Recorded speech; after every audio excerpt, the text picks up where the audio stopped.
It goes without saying that an aviveki, a person whose likes and dislikes have to be fulfilled, has no choice. Karma definitely has to be done by such a person, and while performing action, he or she has to follow dharma and adharma, right and wrong. Otherwise, the results of the person's action will be something undesirable, if not immediately, certainly later. A person who has a value for dharma need not be a mumukshu, a viveki, but may legitimately fulfill his or her desires, keeping what is right and wrong in view. Okay, very good. Let's make a little pause here. Okay. So this fellow that is an aviveki, in other words, someone with no discrimination, has no choice. What does he have to do? He has to what? Follow dharma. That's why do karma. In other words, he cannot go out there and meditate. Yeah. Just into the cave, become a sannyasi. In other words, he needs to follow karma. Meaning what? Work out the situations of the mind. Okay. And then, not just actions. It's not just a matter of as they say, excuse me, as they used to say in the old days, let it all hang out. Well, let's do karma, let's do whatever. No, wait a minute. He qualifies that. What is he qualifying it? Karma, how? Because you can do karma, actions. But how? How is he saying? Following what? Dharma. Becoming conscious dharma. Meaning what is right and what is wrong. Meaning having some values. Discernment. Yeah, that's right, discerning some values.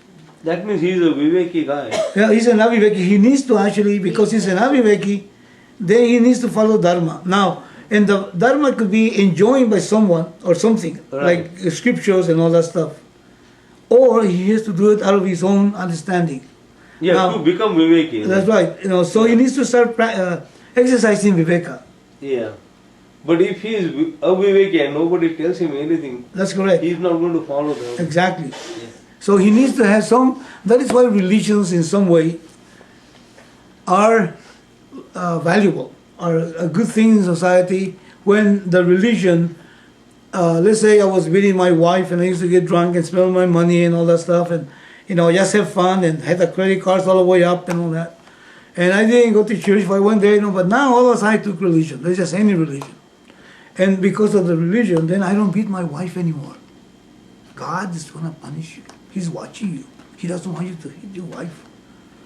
Okay? And look at this. You want to worship the Lord? How can you worship the Lord? It's all zows with all this whiskey and all that stuff, beer, drugs and all that. You got to be clean for the Lord and so on and so on. It's religion. Okay, and not only that, look, your family you need to work. But you don't know that, well, go take some classes or something. Now the person, he's not a viveki, but now he's following dharma, isn't it? And you know what would happen? If the person was completely a person that was letting it all hang out, in other words, he couldn't have peace. Number one, beating somebody up, then the other one always was beating, and then the brother was going to follow him, and the police were going to come, and then he went to the jail, and then in jail he would get raped, and all these things, the problems. And then if he doesn't work, he doesn't pay the bills, they shut off the electricity. Then the wife starts throwing things. So there's no shanti in their life. So now the guy took on religion, there's a relative shanti. Why? The guy at least is now making an effort to go to school. I say, but the guy should study Vedanta. No, let him follow Dharma. But he doesn't know but he's been told what Dharma is. Go to school, take care of your children, pay the bills, and so on. Take a bath. So religion plays a role. It's okay. He's not a person that has discrimination, but at least gotta follow Dharma. If you have someone, a loved one that don't teach Vedanta. Try to teach Vedanta to people, but help them, become dharmis. And if they don't understand what dharma and adharma is, Just say, listen, God is watching you, watch out. And so on and so on. Use the religion part of it. And if your mind itself is going in that direction, then think of the Lord. Because this is not only for others, it's for myself, also for each one of us. Like that. So he's saying something very important. Dharma and adharma, he has no choice. He needs to perform karma. Look, karma is dynamism. Not to do karma is what? Sloth. You know sloth? Yeah. And things become rancid. You know rancid? Is that the right word? You know rancid? Yeah. Yeah, it's stinky Yeah. and sick and sickening, not only for myself but for others too. It's called tamas in Sanskrit. Is that the right application with tamas? Exactly, that's what I think I sent you a little write-up on that sloth. They studied the sloth, they put the thing on the sloth's head over the evening, and the next evening the sloth was still there, the water was still there filled with moths and everything does not move, and it was rancid. Exactly. Rancid, that's correct. So this is called, in Sanskrit it's called tamas. So just do something, man. Get your butt going. Get a firecracker, okay? Get going. And then, but make sure that what you do is what? Dharmic. Pick up a basketball and go shoot some baskets. Something. Pick up a broom. Sweep it out the streets. Or whatever. It's dharma. Something like that. You know, even if it's as basic as that. Because the mind can go into a state of depression and it becomes like a pit in which you cannot get out. So you need to create some dynamism. Karma, I have no choice. Water that's just there stagnant, it becomes fetid. Fetid? Fetid. Fetid, yeah, fetid. It needs to get going. So I have no choice. However, either impelled by understanding, seek dharma, and if you don't have that understanding, no viveka, then let that person be guided by someone to fulfill something in terms of dharma. But the person needs to want to get out of it. The person needs to at least realize that it's going downhill and it's not going to go anywhere. So this is a kind of a tough way to present, tamas and rajas. Rajas like dynamism. The consequence of that will be certain shanti, peace. It's called sattva.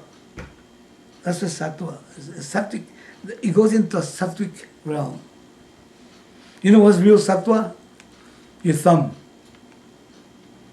Wow. In comparison to your mind. Thumb? The thumb. In comparison to your mind. If the mind is all agitated, it's the same thing as having look at your thumb. You never think of your thumb. Isn't it? But it's right there in the spot ready to serve you, isn't it? Anytime. And it doesn't make any noise.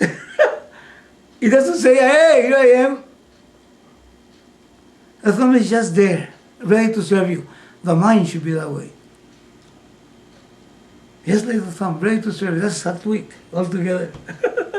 Ready to just receive all the energy and all the possibilities that are designed for. Without the thumb, you cannot do anything. So with this mind creating problems, whether it's rajas, tamas, in it, just ruling, then even though you do, you don't do. Why? Because you're impelled by something.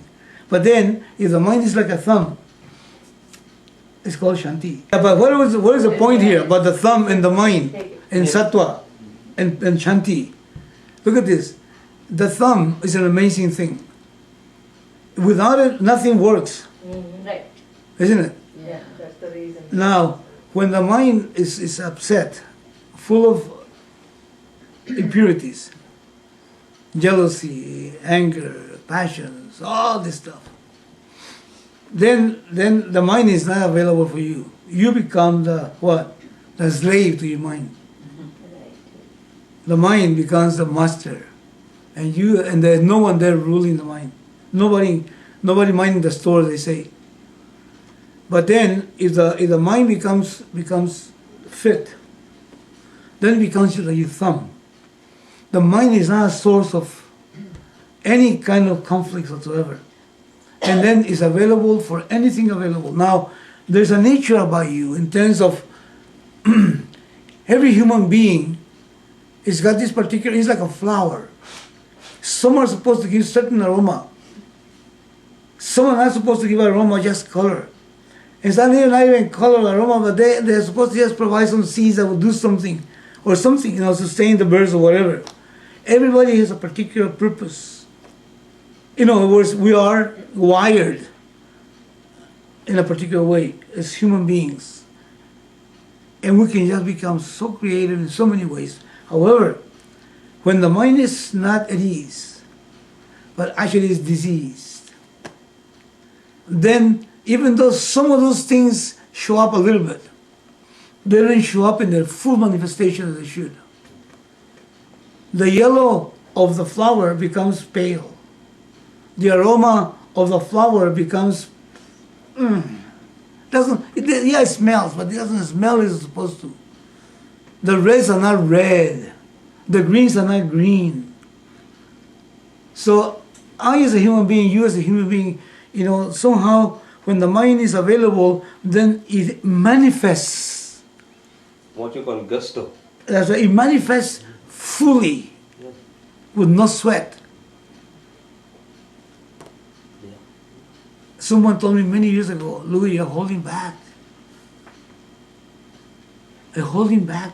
There's something that's blocking you. Let it flow. Let it come out. I said, what the heck is that? And it's just a matter, you do your job of just doing, this work a little bit, and let me tell you, the expression becomes amazing. In spite of you. In spite of you, the artist. He can be messing around with the techniques and all that stuff and knowing all about stuff, but no piece of art comes out from that person. Unless a person is able to step aside and there you go. And they all say, oh my God, in spite of me, look at what come out. Everybody takes pictures of it. So anyway, that's the thing, so that mind needs to be like a thumb, available for anything. All that it was designed for becomes manifested, expressed. And you know what it was designed for? For you to be free, for me to be free, for me to the self to just express completely.